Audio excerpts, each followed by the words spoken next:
and welcome to my YouTube channel. My name is Alexei, and today I have a special guest, Linzi Ronain. Linzi is a wonderful drummer from UK, and today we're gonna have an interview with Linzi. Thank you so much for watching, I hope you liked the video, and please don't forget to check out Linzi's social media pages. And also don't forget to check out Linzi's band, the Ronains. All the links will be in the info box of this video. Thank you so much, Linzi, for such a wonderful interview. It was a huge pleasure talking to you. So my first question is how you became a drummer. How I became a drummer? Well, it's a funny story. I initially started my musical journey playing guitar. I took up guitar in school, and I started learning at home. I got private lessons, and then I tried drums in school. There was a unit where some of the class had to learn a drum beat, and it's weird. I sat behind the kit, and it just felt right, if you get what I mean. It just felt like I loved playing guitar, don't get me wrong, but when I sat behind the kit, I was just like, I love this. This is what I just knew right then and then, this is what I want to do. So I went and got a drum kit. Bless my poor mother. I got an acoustic drum kit in my bedroom, the smallest bedroom, ever to even fit a drum kit in. I could barely fit my bed in my drum kit, and I couldn't even open my door fully because of the drum kit. And I just started teaching myself, playing along to music, and then again I just loved it so much I went further to college and studied it. But I don't know what made me want to do it. I just literally fell in love with it the first time I sat behind the kit. Thank you so much. So my next question is how you became a sound engineer. Again, funny story. So, I've told you this before, I haven't been doing it that long. I've been doing it, not even a year and a half, sort of, properly learning how to do it properly. But it was just in lockdown. I just decided, I suppose music production is maybe something I've been doing a long time, but not professionally or not even really in and out of it.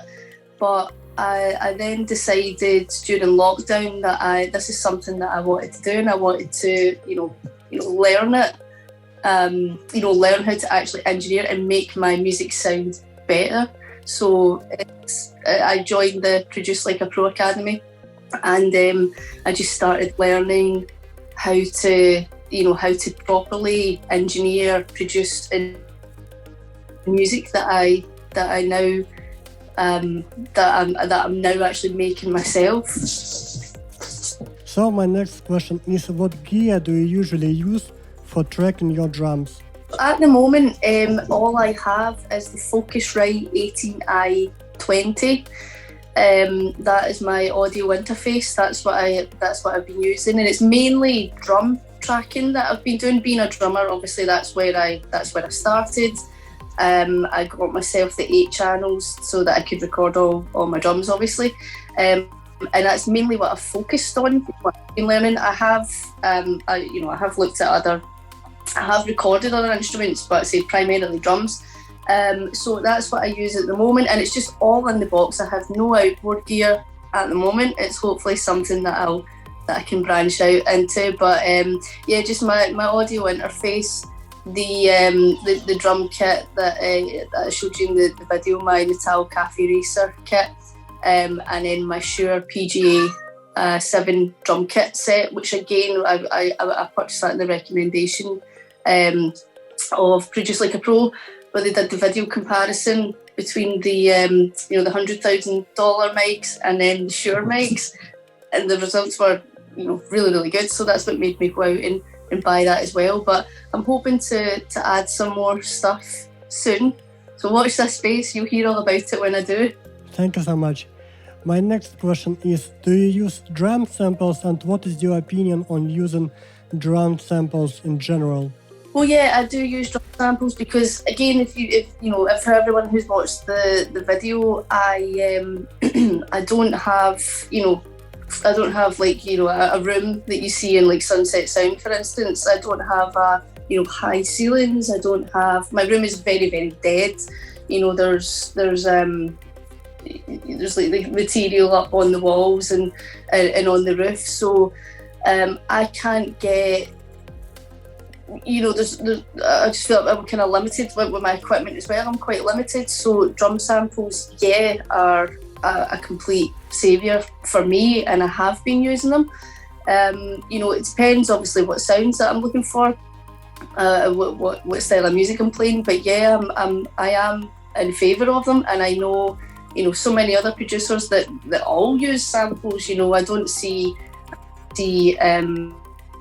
not, you know, if it's making your music sound better and it's, you know, it's giving you the sound that you're looking for that you can't get yourself, then yeah, 100%. I do use samples, and I believe that why not use samples if the song calls for it. Thank you so much. So my next question is, why sometimes drums are out of phase when they are recorded? Multiple mics. So, you know, if you've got, you know, one day I will be able to do this once I add more mics to my collection. You know, if you've got 2 mics on the kick drum or 3 mics on the kick drum, you know, they're not all, you know, they are obviously going to be out of phase if you don't, you know, because you're using multiple sources. So if you've got a mic in the kick and you've got one outside, it's obviously the sound's travelling to the mic in the kick, you know, quicker before it reaches the other mic. The snare as well. You know, when you're miking up a snare, if you're doing the top and bottom, you obviously have to reverse the phase because they're pointing like this.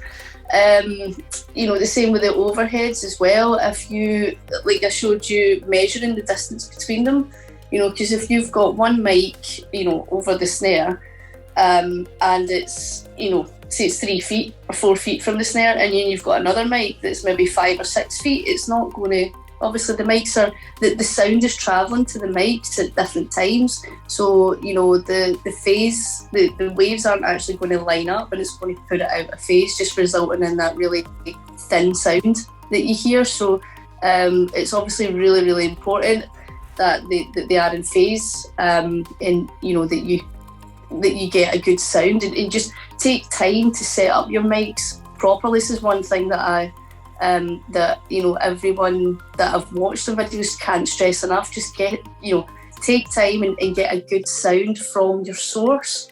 Take the time, don't just, you know, throw it up and you know, just go away and record. Just make sure that, you know, everything's mic'd up properly. Put some time and effort into recording properly, and hence you'll get better mixes. Thank you so much.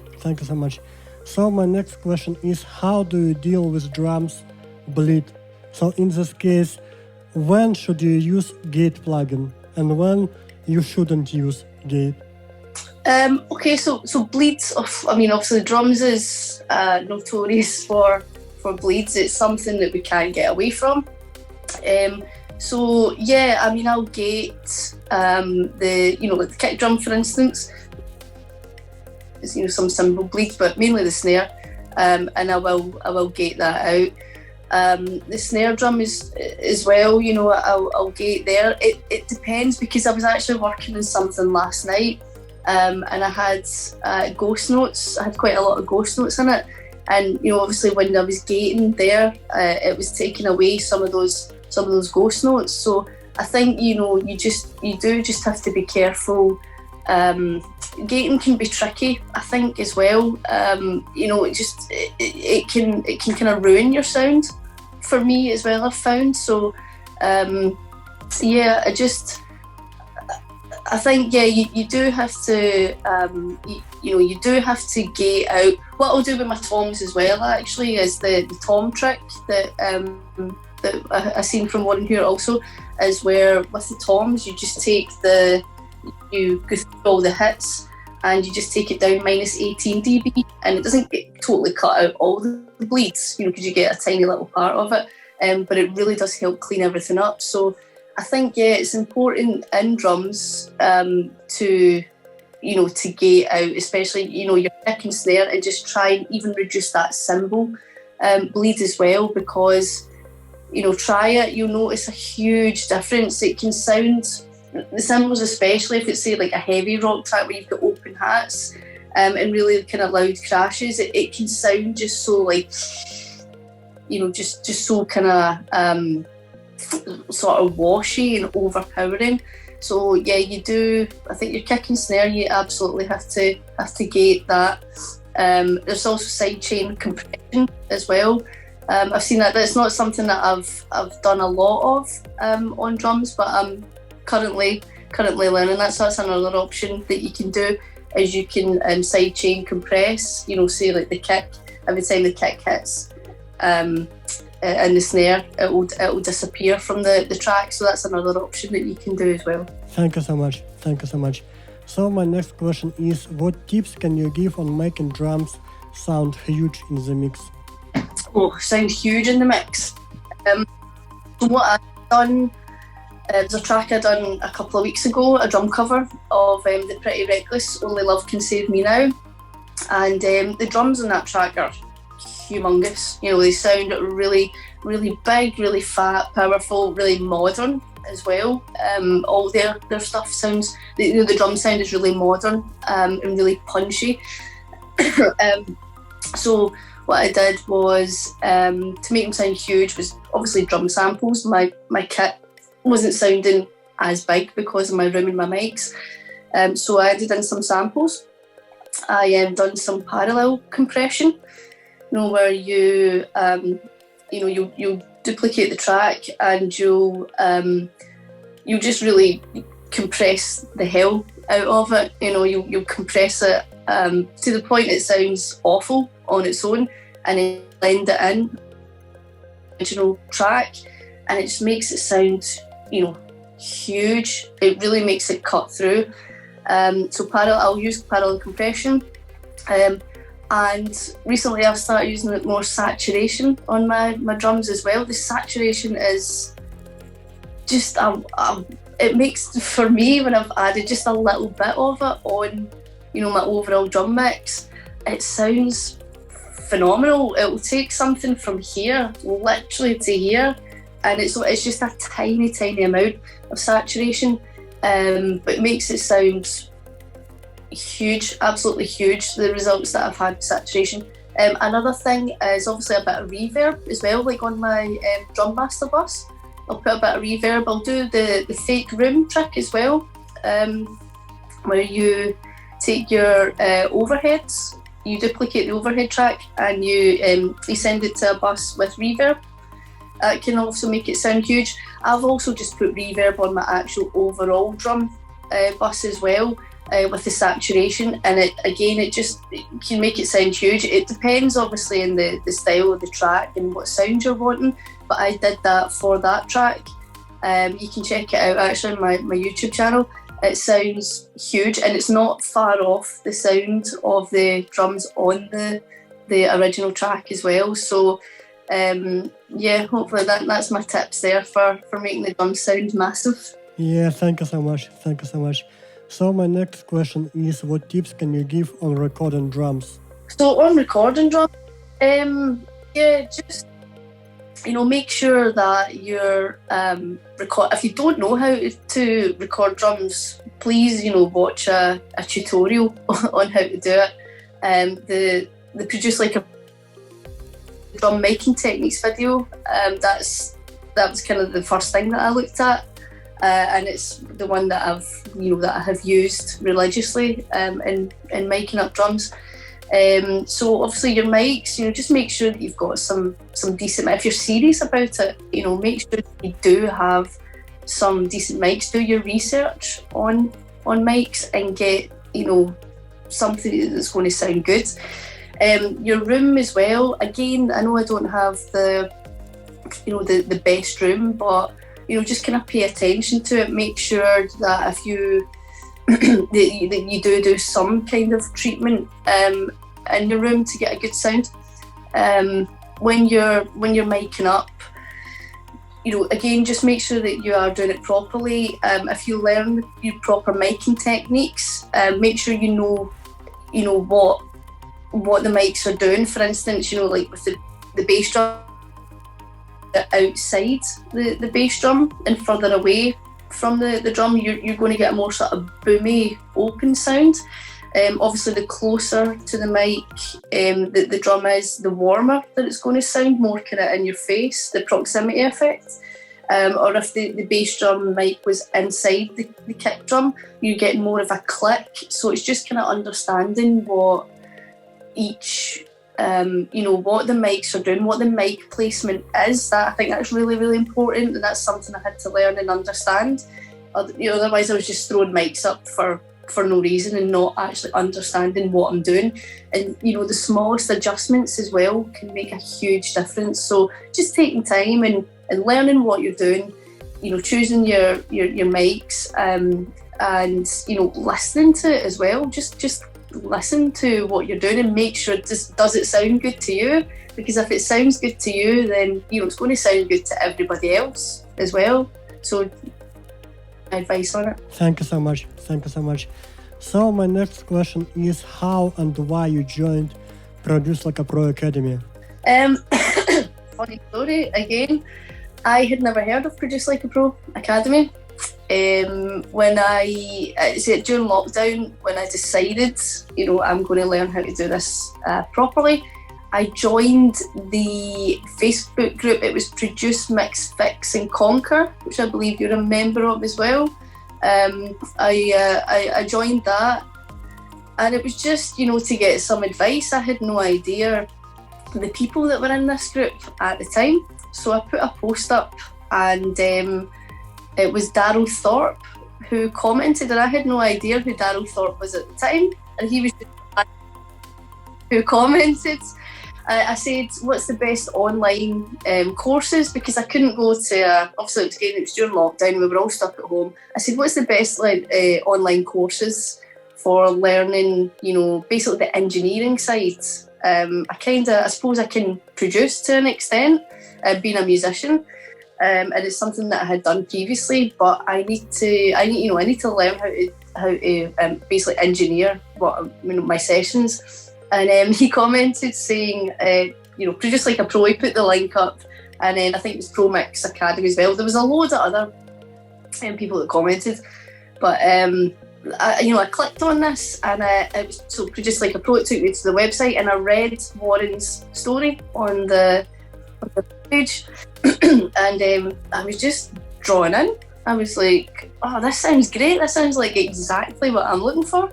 So I just kind of right there and then, I had literally no idea. I didn't even know what a compressor was or anything. I had heard of it. I'd heard EQ and compression because I studied music at college, and we did a little bit in sound production, but very, very little, and I can't remember most of it. So yeah, I joined. I started watching the videos. I had no idea again what was going on.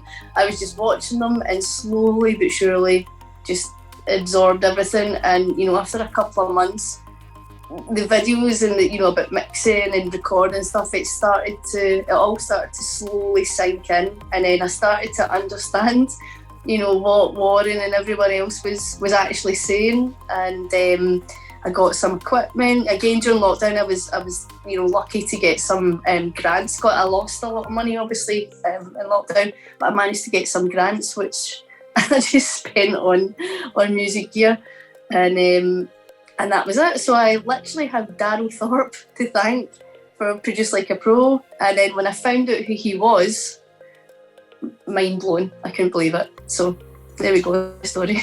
Thank you so much. My next question is, what Produce Like a Pro Academy taught you that you never knew before? Everything. Literally everything.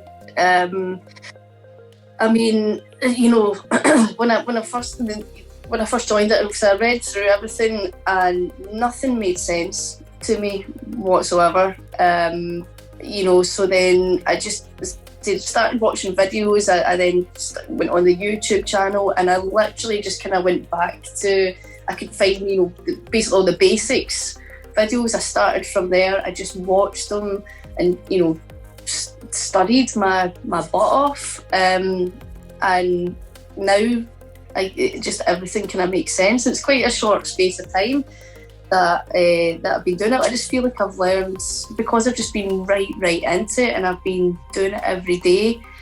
I've just learned literally everything. That's why I've said this to Warren myself. I feel like I know him, because I was literally just watching him day in, day out, and watching the channel. I was watching it constantly and just learning, just taking everything in until it made sense.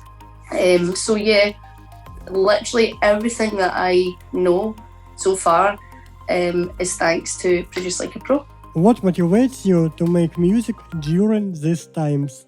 I just love making music.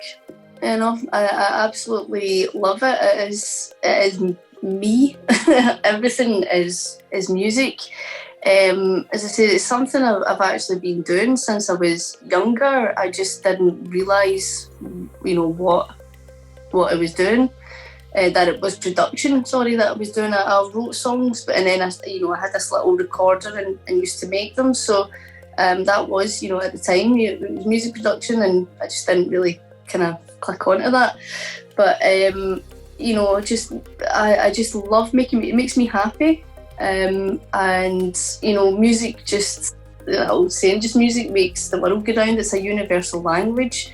It's something that I will always do, and even in the worst of times and the best of times, I will always continue to make music and share that with the world. Thank you so much. Thank you so much for such a wonderful interview.